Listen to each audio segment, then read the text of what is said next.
اور اس عید کے بعد پھر عدت کا اور طاق کا ذکر ہے۔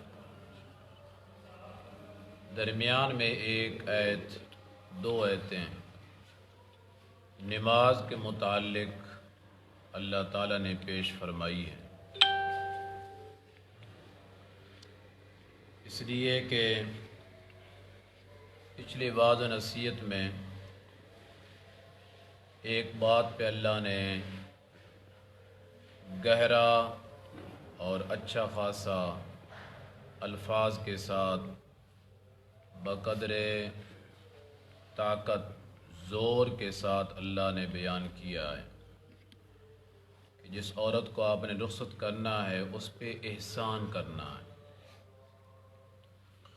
حسن سلوک کرنا ہے۔ آتے ہی احسان ہے تو جاتے ہوئی بھی احسان ہونا چاہیے، اور اسے انسان سمجھنا ہے تاکہ کسی کی حق تلفی نہ ہو۔ جس طرح عورت کے حقوق ہیں مرد کے اوپر، اور مرد یہ چاہتا ہے کہ میرے حق سارے پورے کرے یہ، تو اسی طرح عورتوں کے بھی حقوق ہیں مردوں کے اوپر، تو مرد کو بھی چاہیے کہ وہ عورت کے سارے حقوق کو پورا کرے۔ لینے کے لیے تو سارے خوش ہوتے ہیں حقوق لینے کے لیے، اور دینے کے لیے پھر شریعت سے ماوراء اپنی مرضی اور منمانی کے کام شروع ہو جاتے ہیں۔ یہ جو حسن و سلوک ہے، اچھا برتاؤ، اچھے طریقے سے پیش آنا، اس کے لیے مومد اور معاون ہے نماز۔ جو بندہ نماز کا پابند ہوگا، شریعت کا پابند ہوگا، اللہ تعالیٰ کی عبادت کے وقت میں اللہ کی عبادت کرتا ہوگا اور اپنے آپ کو رب کے سامنے جھکانے والا ہوگا، تو وہ اللہ کے سارے قانونوں کے سامنے جھک جائے گا۔ اور جو نماز میں اللہ کے سامنے جھکنے کے لیے تیار نہیں، تو اس نے اللہ کے اور کون سے قانون پہ عمل کرنا۔ کلمہ اسلام کے بعد سب سے پہلا جو حکم اسلام میں آیا ہے وہ نماز والا حکم ہے، تو جو پہلے حکم کو ہی ٹھکرا دیا ہے تو اگلے حکموں کو اس نے کہاں ماننا ہے۔ اس لیے اللہ تعالیٰ نے درمیان میں نمازوں کا تذکرہ کیا ہے، نمازوں کی حفاظت کا ذکر کیا ہے، اور نماز کے پڑھنے کے جو عام حالات ہیں امن کے، اس کا بھی ذکر کر دیا ہے، سفر کا ذکر بھی کر دیا ہے، اور تھوڑے سے لفظوں میں جنگ کا ذکر بھی کر دیا ہے۔ فرمایا حافظوا علی الصلوات، ایمان والو ساری نمازوں پہ حفاظت کرو، ساری نمازوں کو محفوظ رکھو، ساری نمازیں پڑھنی ہیں۔ آج کل ہم مسلمانوں نے ایک وتیرہ بنا رکھا ہے، کچھ مسلمان تو ایسے ہیں جو صرف سال کے بعد عید پڑھ لیتے ہیں، باقی سارا سال چھٹی ہوتی ہے۔ مسلمان کلمہ پڑھتے ہیں لیکن بیچارے مجبور ہیں، ان کے پاس نماز پڑھنے کا ٹائم ہی کوئی نہیں ہے، وہ سال کے بعد صرف عید کی نماز پڑھتے ہیں، عید کے ٹائم میں مسجد میں داخل ہوتے ہیں، پھر اگلی عید۔ یہ بھی مسلمان ہیں، کیوں بھی ایسے ہیں کہ نہیں؟ دوسرا طبقہ وہ ہے جو ہفتے میں ایک دن جمعے والے دن مسجد میں آ جاتے ہیں، اور جمعے کی فضیلت وہ سنی ہوئی ہے کہ جمعے کے دن جو اللہ کی عبادت کے لیے مسجد میں آ جاتا ہے، پچھلے جمعے سے اس جمعے تک جتنے گناہ ہوتے ہیں وہ سارے اللہ معاف کر دیتے ہیں، پہلے بخشا جاتے ہیں، آگے نئے سرے سے پھر شروع۔ یہ بھی اسلام ہے۔ اور بھولا پن یہ ہے کہ پچھلے معاف ہو گئے ہیں، ایسے نہیں معاف ہوتے ہیں۔ یہ نہیں کہ اللہ کے فرائض کو پسے پشت ڈالا ہوا ہے اور ایک جمعہ پڑھ لیا تو سارے فرض گئے۔ اگر اسی طرح سارے فرض گئے تو مولوی پاگل ہیں جو سارا ہفتہ پڑھتے رہتے ہیں۔ مولوی کو نہیں پتہ ہے، وہ بھی ہفتے کے بعد ایک جمعہ پڑھ لیں مقام ہو گیا۔ ان کے بھی تو معاف ہو سکتے ہیں کہ صرف عوام کے معاف ہوتے ہیں۔ کیسی پٹی پڑھائی ہے شیطان، کیسا عقل سکھا دیا ہے کہ مولوی خود ہی تو بیان کرتے ہیں کہ پچھلے معاف ہیں، یہ بھی مولوی نے بتایا کہ اگلے پھر شروع کر لو، لا حول ولا قوت الا باللہ۔ پھر تیسرا طبقہ مسلمانوں کا وہ ہے جو صرف صبح کی نماز پڑھتے ہیں، وہ بھی برکت کے لیے۔ منڈی پہ جا رہے ہیں، صبح سویرے ہو مسجد، کسی مسجد کے اندر، چلو بات تو اچھی ہے، خیر یہ میں نہیں کہہ رہا کہ نہ پڑھیں، لیکن ان کا ذہن یہ ہے کہ صبح سویرے نماز ایک پڑھ لیں گے تو پھر سارا دن جو ہے برکت رہے گی۔ کلہم اور کچھ مسلمان ایسی بھی ہیں وہ صبح کی نماز پڑھنے کی بھی زحمت نہیں کرتے، وہ صرف دکان پہ جا کر ایک مرتبہ کسی قاری کی تلاوت لگا دیتے ہیں، 5 سے 10 منٹ لگی رہتی ہے، ادھر صفائی کرتے رہتے ہیں، صفائی مکمل، تلاوت مکمل، آگے اپنا کام شروع، برکت پہ گئی ہو، سارا دن برکت رہے گی۔ انشاءاللہ جو گاہک آئے گا تو واپس نہیں جائے گا جب تک اس کے کپڑے نہیں اتار لیں گے۔ تو تیسرا طبقہ وہ ہے جو صرف فجر کی نماز پڑھتے ہیں، بس ہیں یہ بھی مسلمان، کلمہ گو ہیں، کلمہ نے گویا ہوا، لا الہ الا اللہ محمد الرسول اللہ صلی اللہ علیہ وسلم۔ گھر سمجھ آ رہی تھا تو جڑی میلاد منا رہے ہیں، ایک کیڑے طبقے دے اندر داخل دیکھ لو، جو میلاد منانے والے ہیں نا، وہ سال کے بعد نمازیں پڑھنے والے ہیں، یا ہفتے کے بعد جمعہ پڑھنے والے ہیں، یا فجر کی، ابھی آگے چلیں۔ کچھ پھر نمازی ایسے ہیں جو آ گئی کوئی تو پڑھ لی، نہ ہی تو ماشاءاللہ لگی پھبی سمجھتے ہو نا، جو ٹائم لگ گیا موقع آ گیا تو پڑھ لیے، جو نہ ٹائم لگا نہ موقع آیا تو گئی۔ ایک طبقہ مسلمانوں کا یہ بھی ہے، اب آپ ایمان سے بتائیں، جن 4 کا میں نے تذکرہ کیا ہے یہ حفاظت صلاۃ کرنے والے ہیں، انہوں نے اللہ کے قانون کو مانا ہے نہیں، تو پھر یہ کل قیامت کے دن کامیاب کیسے ہوں گے؟ کیا سال کے بعد ایک مرتبہ عید پڑھ لینے سے بندہ کامیاب ہو جاتا ہے؟ چاہے وہ عید الفطر ہے یا عید الاضحیٰ ہے یا عید میلاد النبی ہے، ہاں جی، اب عید بھی ماشاءاللہ 3 ہو گئی ہیں، کیا کریں، کام بڑھتا جا رہا ہے۔ پہلی نماز پڑھی نہیں جاندی، ہاں جی، پہلے جو احکام ہے ان پہ عمل ہو نہیں رہا، اور نت نئے اور بڑھاتے چلے جا رہے ہیں۔ ایک کام نیا، پھر آگے سے جو ہے نا، ایک چور الٹا کوتوال کو ڈانٹے، ایک دلیل کوئی نہیں ہے، کام نیا نکالا، پھر کہتے ہیں اس میں حرج کیا ہے؟ حرج تو کوئی نہیں ہے بھائی، کہاں حرج ہے؟ جب بہانہ ہی کھانے کا ہے، پینے کا ہے، پشٹنڈیاں مارنے کا ہے، موٹر سائیکلوں پہ ڈر کر کے اڑنے کا ہے، اور قوالیاں لگانے کا ہے، ڈھول ڈمکے چلانے کا ہے، گھوڑے نچانے کا ہے، رچ باندر کو نچانے کا ہے، جب پروگرام ہی یہ ہے کہ نبی کے آنے کی خوشی منا رہے ہیں، تو آپ مجھے یہ بتائیں کہ نبی کے آنے پہ صحابہ کرام نے اسی طرح خوشی منائی تھی؟ لا حول ولا قوت الا باللہ۔ تو نبی پاک صلی اللہ علیہ وسلم خود نے اپنے آنے کی یہی خوشی منائی تھی، جو طریقہ تمہارا ہے، جو طریقہ رسول اللہ صلی اللہ علیہ وسلم کا ہے وہ بے شک اپنائیں۔ آپ صلی اللہ علیہ وسلم نے اپنی ولادت والے دن ہر سوموار کو روزہ رکھا ہے، ہر سوموار کو، تو ان سے پوچھو کس کس نے روزہ رکھا ہے پورا سال؟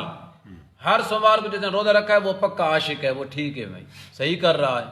جو روزہ نہیں رکھا ہے اور سال کے بعد ایک سوموار کو جشن منا لیا ہے، اور پھر یہ سمجھتے ہیں کہ ہم نے تو بڑا کمال کر دیا، حق ادا کر دیے محبت کا اور عشق کا، دوسروں کو بھی ساتھ دعوت دیتے ہیں، آپ بھی ہمارے ساتھ اسی بدعت کے اندر چلیں تو پھر آپ عاشق ہیں۔ اگر اس بدعت میں آپ نہیں چلتے تو پھر آپ تو معاذ اللہ، آپ تو گستاخ ہیں، آپ تو نبی کو مانتے نہیں ہیں۔ نبی کو وہی مانے گا جو جشن منائے گا، جو جشن نہیں منائے گا وہ نبی کو ماننے والا نہیں ہوگا۔ ایک بات جو ہے یہ توجہ کے قابل ہے، گھر کے اندر کوئی بھی خوشی ہو نا، بیٹا پیدا ہو گیا ہے تو لوگ مٹھائی تقسیم کرتے ہیں، بیٹی پیدا ہو گئی ہے دیر سے ہوئی تو اس کی بھی مٹھائی تقسیم کرتے ہیں، چلو کوئی نہ کوئی خوشی تو ہوتی ہے نا، یا کوئی دیگ لگا دیتے ہیں، رشتہ دار آئے ہیں، عقیقہ کر دیتے ہیں، رشتہ دار غیر رشتہ دار محلے والوں کو دعوت دے دیتے ہیں، خوشی کرتے ہیں، بھائی اپنے جیب سے کرتے ہیں کہ محلے سے چندہ مانگتے ہیں؟ جیب سے. سارے بولو. جیب سے. تو نبی پاک صلی اللہ علیہ وسلم کے بھائی اتنی سی محبت ہے کہ اپنے جیب سے خرچ کرنے کی طاقت ہی کون نہیں ہے، لوگوں سے مانگتا پھر رہا مولوی. یہ اچھی تجھے خوشی ہے؟ خوشی تو اپنے جیب سے کرنا. صبح سے دماغ کھا رہا ہے مانگ مانگ کر چندے کر کر کے. یہ کہاں لکھا ہوا ہے؟ کون سے صحابی نے چندہ مانگ کر نبی پاک صلی اللہ علیہ وسلم کی خوشی کی؟ بتاؤ. یہ ہے اپنے بیٹے کے لیے جیب میں پیسے ہیں، اپنی بیٹی کے لیے جیب میں پیسے ہیں، بیٹی کی شادی ہے تو اس کے لیے پیسے. آپ کو پتہ نہیں ہے کہ سال کے بعد میلاد آ رہا ہے تو پہلے پروگرام بنا کے رکھو نا. اپنے جیب میں پیسے جمع کرو تو پھر اپنے طرف سے خرچ کرو تو ہمیں پتہ چلے کوئی عشق ہے. کھانے پینے کے بہانے بنائیے.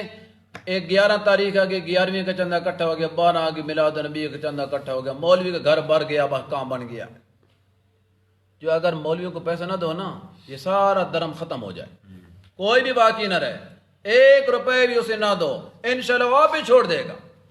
لیکن جب اس کا جیب بھر رہا ہے تو اس نے کب چھوڑنا ہے؟ یہودیوں نے اور عیسائیوں نے جو بڑے بڑے احبار اور رہبان تھے رسول اللہ صلی اللہ علیہ وسلم کے زمانے میں موجود تھے، انہوں نے جان بوجھ کر رسول اللہ صلی اللہ علیہ وسلم کی رسالت کا انکار کیا تھا اور خود اس بات کا اقرار کیا ہے کہ اگر ہم آپ صلی اللہ علیہ وسلم کی تبلیغ کو دعوت کو مان لیتے ہیں تو پھر ہمارے جو آمدنی آ رہی ہے تو بند ہو جائیں گی، اس وجہ سے ہم آپ کا کلمہ پڑھنے کے لیے تیار نہیں. اور ویسے کہا کرتے ہے سچا، تورات میں اسی کا نام لکھا ہوا ہے اور اسی کے اوصاف لکھی ہوئی ہیں، انجیل میں اسی کے اوصاف ہیں، اسی کا نام ہے، بالکل ساری نشانیاں پوری ہیں. لیکن میاں ہم مجبور ہیں، ہماری جو پیرانہ گھر بنا ہوا ہے تو ہماری پیری تو ختم ہو جائے گی. عبداللہ بن ابی بن سلول کو بھی یہی تکلیف تھی جو منافقانہ چال چلنے والا تھا. اس کو اپنی قوم کے لوگوں نے رسول اللہ صلی اللہ علیہ وسلم کے آنے سے کوئی چند ایک دن پہلے یہ ایک میٹنگ کی تھی کہ ہم اپنا سردار مقرر کرتے ہیں، اور سرداری کے لیے ابی بن خلف کا نام تجویز ہو چکا تھا. اتنے میں رسول اللہ صلی اللہ علیہ وسلم مدینہ میں آ گئے تو پھر عبداللہ بن ابی کی سرداری دھری کی دھری رہ گئی ہے اور اسے پوچھا تھا کسی نے نہیں ہے. پھر وہ مجبور ہو کر اپنی جان کو بچانے کے لیے اسلام میں بظاہر طور پہ داخل ہوا ہے تاکہ جو تلوار مشرکین مکہ کی گردن پہ چلی ہے کل مدینہ میں ہم یہودیوں کو بننا چل پڑے. چلی تو ہے پھر بھی، ہاں جی چلی تو یہودیوں پر پھر بھی ہے، لیکن یہ بے ایمان اپنی چالاکی سے اپنے آپ کو بچا گیا ہے. تو یہودیوں نے کلمہ اس لیے نہیں پڑھا ہے کہ ان کے نذرانے جاتے تھے، عیسائیوں نے کلمہ اس لیے نہیں پڑھا ہے کہ ان کے نذرانے جاتے تھے. اور بڑے بڑے جو جس طرح کعب بن اشرف تھا یہ یہودیوں کا بڑا سرغنہ تھا. اور اسی طرح ماشاءاللہ مشرک پارٹی تو جی رسول اللہ صلی اللہ علیہ وسلم کی اپنی قوم خالص وطنی مشرک جو تھے ان کا حال بھی یہی تھا کہ چودر جاتی ہے اگر ہم کلمہ پڑھ لیتے ہیں، چودر جائے گی تو ہماری پھر تو چودر جو ہے وہ ساری رسول اللہ صلی اللہ علیہ وسلم کے پاس چلی جائے گی. ہمیں کس نے پوچھنا اگر ہم نے اس کا کلمہ پڑھ لیا تو. اپنی چودر کو باقی رکھنے کے لیے نبی پاک صلی اللہ علیہ وسلم کی رسالت کا انکار کر دیا ہے، دین کا انکار کر دیا ہے. آج بھی یہی حال ہے. جو دین کے ٹھیکیدار بنے پھرتے ہیں نا، سب سے پہلے اسلام میں کلمہ اسلام پڑھ لینے کے بعد نماز کا اللہ نے حکم کیا ہے. اس کا حکم کیا ہے؟ نماز کا حکم کیا ہے. 4 طبقے ایسے ہیں جو حفاظت صلاح سے کوتاہی کر رہے ہیں اور لچ لفنگ کا کام کے اندر پورے کا پورا حصہ ڈال رہے ہیں اور یہ سمجھ رہے ہیں کہ ہم بخش گئے.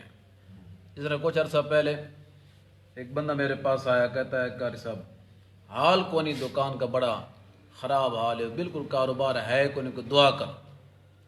میں نے اسے کہا کہ آپ نماز پڑھی کریں، تو نماز پڑھ کر دعا کریں، میں بھی کروں گا تو انشاءاللہ آپ کے حالات بدلنے شروع ہو جائیں گے. جو آپ اللہ کو راضی نہیں کرتے تو آپ کا حالات کیسے چلیں گے؟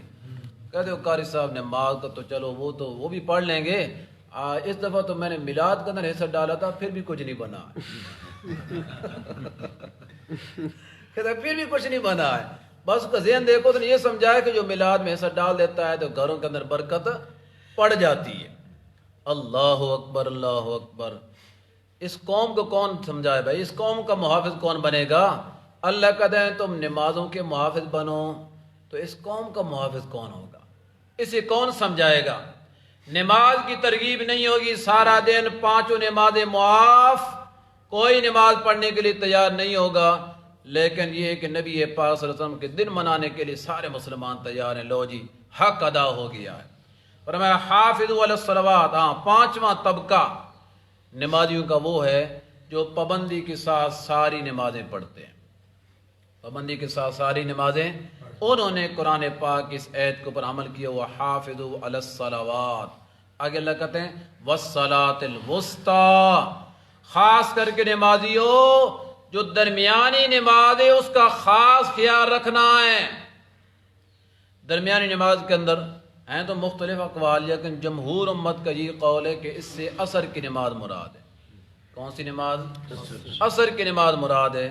حضرت عائشہ صدیقہ رضی اللہ عنہا نے ایک صحابی کو یہ کہا کہ میرے لیے ایک قرآن کا نسخہ لکھیں، تو اسے ساتھ یہ بھی کہا کہ جب آپ اس آیت میں پہنچے نا حافظوا علی الصلوات والصلاۃ الوسطی، تو پھر مجھے بتانا، میں آپ کو ایک بات بتاؤں گی۔ تو جو اس جگہ پہنچا تو یہ ابو داؤد شریف کی حدیث ہے، تو حضرت عائشہ کو بتایا، عائشہ کہتی ہیں یہاں لکھو حافظوا علی الصلوات والصلاۃ الوسطی اے صلاۃ العصر وقوموا للہ قانتین، یہ تفسیر کے طور پہ لکھا ہے، قرآن کا لفظ نہیں ہے، عربی کی تفسیروں کے اندر اسی طرح لکھا ہوتا ہے۔ حافظوا علی الصلوات، ساری نمازوں کی حفاظت کرو، خاص کر کے درمیانی نماز، حضرت عائشہ کہتی ہیں یعنی عصر کی نماز۔ تو پھر آگے محدثین نے یہ بات لکھی کہ عصر کی نماز کی تاکید اس لیے ہے کہ اس سے پہلے دن کی 2 نمازیں ہیں اور اس کے بعد رات کی 2 نمازیں ہیں، یہ بیچاری درمیان میں آ کے پھنس گئی ہے، یعنی اس سے پہلے 2 دن کی نمازیں ہیں اور اس کے بعد 2 رات کی نمازیں، مغرب عشاء فجر اور ظہر، یہ درمیان میں آ گئی ہے۔ اور اس وقت میں انتہا درجے کے مسلمان جو ہوتے ہیں انسان، وہ مشغول ہوتے ہیں کاروبار، اپنے کاروبار سمیٹنے کے اندر ہوتے ہیں، گاڑیوں والے دوڑے چلے آنے، چلو گھروں کے اندر پہنچ جائیں، بکری چرانے والے بھی دوڑے آ رہے ہیں، اپنے مال مویشی کو واپس لے کے آ رہے ہیں، اور جس کو کام کے اندر لگے ہوتے ہیں وہ جلدی جلدی کر، سورج غروب ہو رہا ہے کہیں رات نہ پڑ جائے، تو وہ جلدی جلدی کرنے کے اندر باقی کام تو سمیٹ لیتے ہیں، لیکن جو کام کرنے کا نماز والا وہ رہ جاتا ہے۔ اس لیے اللہ نے فرمایا خیال کرنا، جو درمیانی نماز ہے نا عصر کی نماز، اس کا خصوصیت سے خیال رکھنا ہے۔ نبی پاک صلی اللہ علیہ وسلم نے فرمایا جس بندے کی عصر کی نماز ضائع ہوگی، وہ یوں سمجھے اس کا سارا گھر تباہ ہو گیا، اس کا سارا مال تباہ ہو گیا، اس کا سارا کنبہ تباہ ہو گیا۔ تو یہ جو باہر کھڑے ہیں انہوں نے کچھ رہ گئی ہوں، کیا بنے گا امت کا؟ جو اصل چیز ہے، جو دین ہے، اس کی طرف کوئی آنے نہیں دیتا، نہ اس کو کوئی بیان کر رہا ہے، نہ اس کی طرف کوئی ترغیب دے رہا ہے۔ اگر اتنے زور اسی نماز کو پر دے دیتے تو 2 4 5 6 10 12 کو 150 بندہ نمازی بن جاتا، تو پھر کتنا فائدہ ہو جاتا۔ نمازی نہیں بنانا ہے۔ وقوموا للہ قانتین، تیسری بات اللہ نے یہ ذکر کی ہے کہ کھڑے رہو اللہ کے سامنے عاجزی کے ساتھ۔ وقوموا للہ قانتین، ان کے ساری عاجزی، جب کھڑا اللہ کے سامنے ہونا ہے، اپنے نیازی جبین کو اللہ کے سامنے جھکا دینا ہے، پھر اکڑ کہے کی ہے؟ وہ تو شیطان تھا جو اکڑ گیا تھا، اللہ کا ایک سجدہ کرنے سے انکار کر دیا تھا، اکڑ گیا تھا۔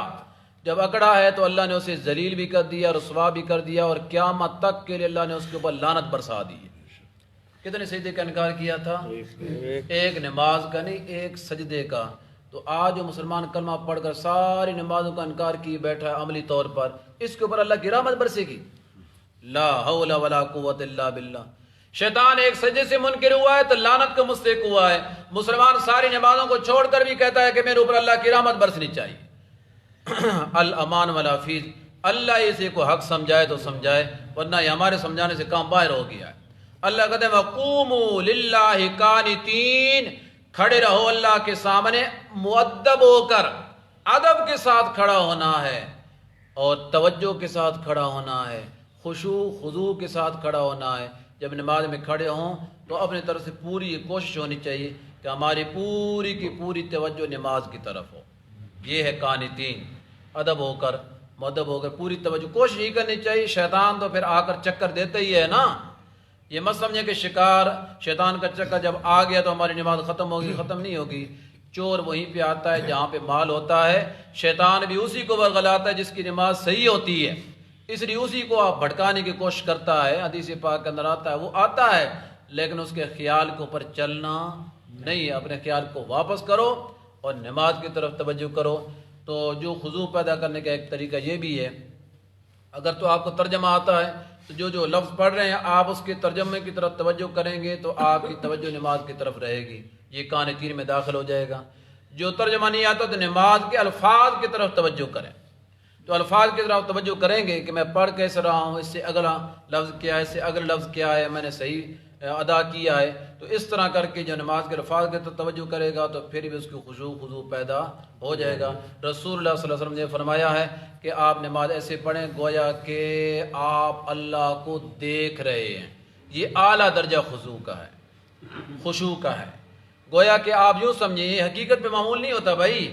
یوں آپ تصور کر لیں کہ میں اللہ کو دیکھ رہا ہوں, یہ نہیں کہ کوئی اللہ نظر آ رہا ہوتا ہے. یہ تصور کر لیں. اگر یہ نہیں کر سکتے تو اتنا تو کر سکتے ہیں نا کہ اللہ مجھے دیکھ رہا ہے. بس جس کا اتنا تصور بن جائے اللہ مجھے دیکھ رہا ہے, وہ نماز کو چھوڑے گا؟ وہ اللہ کی فریضے کو کیوں چھوڑ رہا ہے؟ اللہ کا ڈر دل میں موجود کوئی نہیں ہے. جب مسلمان کے دل میں اللہ کا ڈر آ جائے گا پھر جان جاتی رہے گی لیکن نماز کو چھوڑنے کے لیے تیار نہیں ہے. اس سے اگلی جو بات اللہ نے ذکر کی وہ اسی طرح ذکر کی ہے, نماز کی معافی کی کوئی صورت نہیں. نماز کی معافی کی کوئی صورت نہیں. اللہ کہتے ہیں فَإِنْ خِفْتُمْ فَرِجَالًا, اگر تمہیں دشمن کا خوف ہے کہ اگر ہم نے نماز پڑھی نیچے زمین کے اوپر اتر کر یا جماعت کے ساتھ پڑھی ہے یا مسجد میں جا کر پڑھی ہے تو پھر یہ ہے کہ دشمن ہمارے اوپر حملہ کر دے گا اور ہمارا ستیہ ناش کر دے گا. اللہ کہتے ہیں پیدل نہیں پڑھ سکتے ہو, نیچے زمین پہ نہیں پڑھ سکتے ہو, رکبانہ سواری پہ سوار ہو جاؤ, نماز چھوڑنے کی اجازت نہیں, سواری کے اوپر ہی پڑھ لو, سواری کے اوپر پڑھ لو. ایک مرتبہ سواری کو اور پڑھنے میں قبلہ رخ ہو, پھر اللہ کہتے ہیں کہ اگر قبلہ رخ نہیں بھی ہے میں نے تمہاری نماز کو قبول کر لیا. شروع کرنی تو قبلہ رخ ہو تو سواری تو جس طرح گھوم جائے, سواری چلائیں گے کہ نماز پڑھیں گے, پھر تو کام ایک ہی ہوگا نا, سواری تو خود بخود چلے گی. آپ نے توجہ نماز کی طرف رکھنی ہے. او فرجالن, جماعت کے ساتھ نہیں پڑھ سکتے ہو دشمنی کی حالت میں تو اکیلے نیچے کھڑے ہو کر آنن فان نماز پڑھ کر پھر جنگ شروع کر لو, پھر جہاد شروع کر لو. فَإِذَا أَمِنْتُمْ, ہاں جب تم امن کی حالت کے اندر آ جاؤ. اس حالت میں بھائی میدان جنگ لگا ہوا ہے, ادھر سے تلواریں چل رہی ہیں, ادھر سے تلواریں چل رہی ہیں, گھمسان کی جنگ لگی ہوئی ہے, اس دوران بھی نماز چھوڑنے کی اجازت تو میلاد النبی تو جلوس نہ چھوڑنے جاتے ہے نا, بیچارے سارے مجبور ہیں. ہاں جی, نماز پڑھنے جائیں گے تو جلوس تو رہ جائے گا, ثواب کا کام رہ جائے گا. جو نماز پڑھ لیے تو پھر نبی پاک نے تو ناراض ہو جانا ہے چونکہ میرا میلاد تم نے چھوڑ دیا ہے. اس لیے آج ہم مجبور ہیں. نبی پاک صلی اللہ علیہ وسلم کو اللہ نے فرمایا جنگ کی حالت کے اندر بھی نیچے نماز نہیں پڑھ سکتے ہو, سواری پر سوار ہو کر پڑھ لو, نماز چھوڑنے کی اجازت نہیں. پتہ نہیں آج کہاں سے نکل آیا نماز کو چھوڑنے والا مسئلہ کہ اور سارے کام کر لیتے ہیں, نماز پڑھنے کا ٹائم نہیں. اللہ کہتے ہیں فَإِذَا أَمِنْتُمْ, امن کا حالت آ گئی, جس طرح اب ہم امن کی حالت کے اندر بیٹھے ہیں. فَاذْكُرُوا اللَّهَ كَمَا عَلَّمَكُمْ مَا لَمْ تَكُونُوا تَعْلَمُونَ, پھر اس طرح اللہ کا ذکر کرنا ہے. نماز کا ایک نام ذکر بھی ہے, فَصَوْا إِلَىٰ ذِكْرِ اللَّهِ, جمعے کی نماز کے اندر بھی ذکر ہے. فَاذْكُرُوا اللَّهَ, پھر اللہ کا ذکر یعنی نماز ایسے پڑھو کما علمکم, جس طرح میں نے تم کو پہلے سمجھا دیا امن کی حالت میں جس طرح پڑھتے ہیں. ما لم تکونوا تعلمون, وہ بھی میں نے تم کو بتایا تھا. اب جنگ کی حالت کا طریقہ بھی میں نے آپ کو بتایا ہے, چاہے سواری پہ سوار ہو یا پیادہ پڑھو, بہر صورت 3 آپشن اللہ نے دے دیے ہیں. امن ہے تو صحیح طرح نماز پڑھو جس طرح عام حالت میں پڑھتے ہو, اور جنگ کی حالت ہے جماعت سے نہیں پڑھ سکتے ہو فرجال علیحدہ پیادہ پڑھ لو یا سواری پہ سوار ہو کے پڑھ لو. بہر صورت حافظوا علی الصلوات, کسی نماز کو چھوڑنے کی اجازت نہیں. الحمدللہ.